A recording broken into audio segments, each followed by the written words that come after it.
The problem our research is trying to address is heart disease. This causes about a quarter of all deaths in the UK, some 160,000 people a year. The majority of those are associated to heart attacks and risk factors such as high blood pressure and smoking. However, there is a second group of people that have rare, inherited genetic patterns that put them at a higher risk.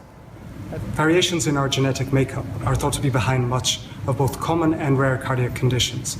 However, we've only managed to identify a tiny fraction of these genetic patterns. One reason might be because we're lacking an accurate, high-resolution, very sensitive way of looking at a patient's heart function and shape. If we could only identify these genes and the biological pathways that are responsible for both health and disease, we could transform diagnosis. We would be able to better assess their risk and potentially even identify new ways to treat patients earlier on. Here at Hammersmith Hospital, we've been scanning healthy volunteers and patients and acquiring a database of exceptionally clear images of their hearts. So far, we have about 2,000 of these images. Up till now, we've been assessing a three-dimensional structure, the heart, using two-dimensional slices to build up the model. However, thanks to advances in the world of MRI physics and the maths of imaging processing, we're now able to acquire high-resolution three-dimensional images from our patients. Allying that with computational approaches, we're able to create these beautiful three-dimensional models that allow us to carry out measurements in thousands of different points in the heart. This enables us to pick out changes in certain regions of the heart way before they spread to the whole organ.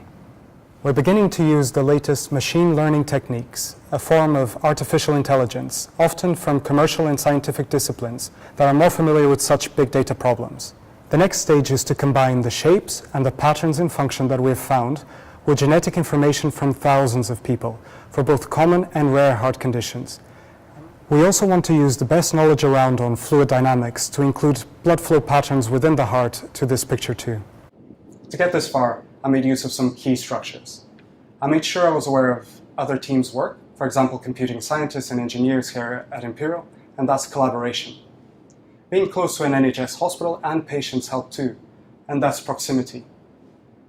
Finally, realizing that our big data challenges are common to others meant we could make use of their experience. That's open-mindedness. This was the first hospital in the world to acquire a commercial magnetic resonance scanner for research. Our group brings together physicists, mathematicians, statisticians, computing scientists, clinicians, and geneticists to make the most of our clinical data. And it will be this collective effort that will take us to the next stage, where our research can be truly paradigm shifting.